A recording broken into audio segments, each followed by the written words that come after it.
नुकत्याच पार पडलेल्या विधानसभा निवडणुकीतील मतांच्या टक्केवारीतील तफावत गंभीर आणि चिंताजनक बाब आहे.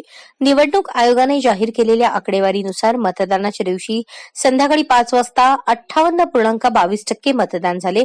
त्याच रात्री 11:30 वाजता ते 65.02%, तर दुसऱ्या दिवशी म्हणजे 21 नोव्हेंबर रोजी हेच मतदान 66.05% झाल्याचे सांगितले.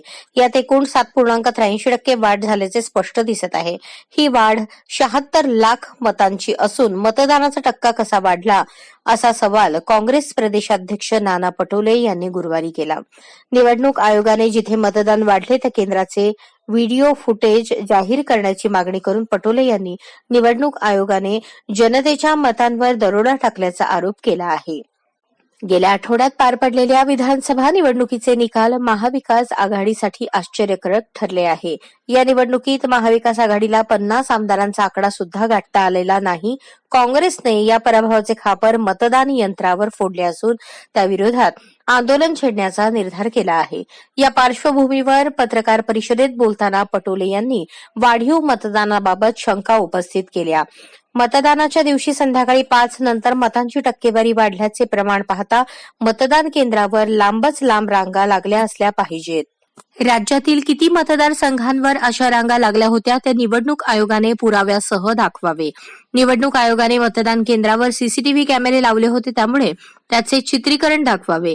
मतदान झाल्यानंतर निवडणूक आयोग पत्रकार परिषद घेऊन माहिती देत असते, त्यावेळी आयोगाने पत्रकार परिषद का घेतली नाही असा सवाल करत पटोले यांनी वाढीव मतांबद्दल देशभरातील विविध क्षेत्रातील तज्ज्ञ व्यक्तींनी उपस्थित केलेल्या शंकांकडे लक्ष वेधले.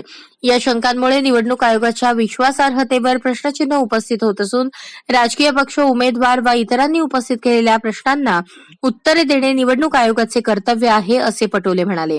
काँग्रेस पक्षाचा पराभव झाला म्हणून नाही, तर लोकशाही आणि संविधानाच्या रक्षणासाठी काँग्रेस पक्ष मतदानाच्या टक्केवारीतील तफावतीचा मुद्दा लावून धरत आहे. भाजप आणि निवडणूक आयोगाने संगनमताने लोकशाहीची क्रूर थट्टा केली आहे. विधानसभा निवडणुकीतील मतांच्या तफावती संदर्भात काँग्रेस पक्ष न्यायालयीन आणि रस्त्यावरची लढाई लढेल असा इशाराही नाना पटोले यांनी दिला.